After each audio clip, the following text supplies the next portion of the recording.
Heera sugar factory ಅದರ ಬಗ್ಗೆಯೂ ಈಗ ಎಲ್ಲಾದರೂ ಕಸ್ಕೊಂಡಿದ್ದಾರೆ, ನೀವು ನಾವು ಬರಲಿ. ಈಗ ಈ ಎಲ್ಲ ದಿಶೆಯಲ್ಲಿ ಮತ್ತಷ್ಟು ರಂಗೇರಿರೋದು ಸಾಕಷ್ಟು ಚರ್ಚೆ ಮಾಡಿದ್ದು, ಅದು ಒಳ್ಳೆ ಹೇಳೋದ್ರಾಗ ಏನೂ ಅರ್ಥ ಇಲ್ಲ. ಆದರೆ ಇದು ಯಾವ ರೀತಿಯಾಗಿ ಇವತ್ತು ಡೆವಲಪ್ ಆಗ್ತಾಯಿದೆ ಅಂತಂದ್ರೆ, ಲಿಂಗಾಯತರು ಒಂದಾದರು ಅನ್ನೋ ಸುದ್ದಿ ನಾವೆಲ್ಲ ಈಗ ಬಿತ್ತರಗೊಂಡಿವಿ, ಚರ್ಚೆ ಮಾಡಿದ್ವಿ. ಆದರೆ ಯಾರ ನೇತೃತ್ವ ಅಂದಾಗ ಸಹಜವಾಗಿ ಕತ್ತಿ ಅವ್ರ ಹೆಸರು ಚಲಾವಣೆಗೆ ಬರ್ತಾಯಿದೆ ಇತ್ತೀಚೆಗೆ. ಆದರೆ ಅವ್ರ ಜೊತೆಗೆ ಯಾರ್ಯಾರು ಇರ್ಬೋದು ಅನ್ನೋದಕ್ಕೂ ಸಹಿತ ಈಗ ಸಣ್ಣಂಗೆ ಉತ್ತರ ಸಿಗಲಿಕ್ಕೆ ಹೆಚ್ಚಿದಾವೆ. ಅದರಲ್ಲೂ ಕೆಲವು ನಮ್ಮ ಪತ್ರಕರ್ತ ಮಿತ್ರರು, ವಿಶೇಷವಾಗಿ ಈ ನಮ್ಮ ಲಕ್ಷ್ಮಣ್ ಸವದಿ ಜೊತೆಗೆ ಲಕ್ಷ್ಮೀಬಾಯಿ ಹೆಬ್ಬಾಳ್ಕರ್ ಅವರು ಇಲ್ಲಿ ಎಂಟ್ರಿ ಆಗ್ತಾಯಿದ್ದಾರಂತ.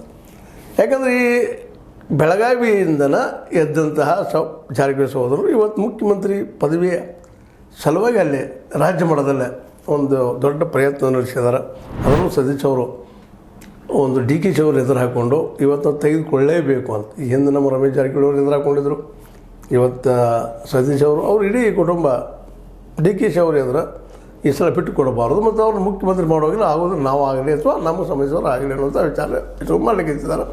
ಈಗ ಈ ನೆಲೆಯಿಂದಾಗೆ ಇನ್ನಷ್ಟು ಕಾವು ಪಡ್ಕೊಂಡಿದ್ದು ಲಕ್ಷ್ಮಣ್ ಸವದಿಯವರು ಡಿ ಕೆ ಶಿ ಅವ್ರ ಪರವಾಗಿ ಬ್ಯಾಟ್ ಬೀಸ್ತಾ ಇದ್ದಾರಾ ಅನ್ನುವಂಥ ಒಂದು ಪ್ರಶ್ನೆ ಎದ್ಬಿಟ್ಟದೆ. ಇವತ್ತು ಡಿ ಕೆ ಶಿ ಅವ್ರಿಗೂ ಗೊತ್ತದ ಇದು ಅವರ ಅಳಿವು ಉಳಿವಿನ ಪ್ರಶ್ನೆ. ಅವರು ಮುಖ್ಯಮಂತ್ರಿ ಆಗಬೇಕಂತ ಪ್ರಯತ್ನ ನಡೆಸಿದ್ದಾರೆ.